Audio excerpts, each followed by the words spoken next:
Assalamu alaikum, barkanmu da zuwa wannan gidan namu mai albarka dan baiwa. Dan na ku yadda ake maida bitget ya koma ton, saboda me duk wanda yake connecting tomato da bitget to dole sai ya kasance cewa wannan din shi akan ton ne.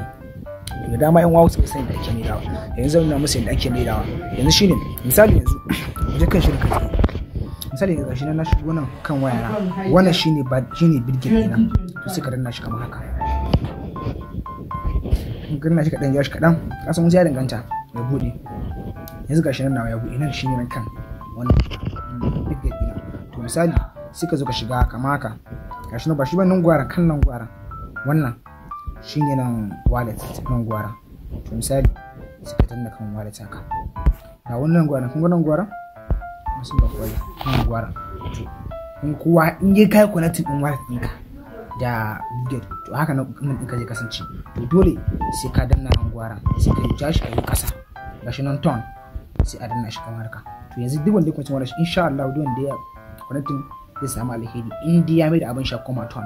Kowa zai duba na shi gani in ba kan tsarin ton yake ba, to kai ga mai da abin ka ton. Kun ji yan uwa, in wannan ne shigonka na farko, ka taimaka ka danna subscribe da alamar ƙarawa domin samun sabbin shirye-shiryen mu in mun yi mun daura. Nagode, ni na kuna son dan arewa.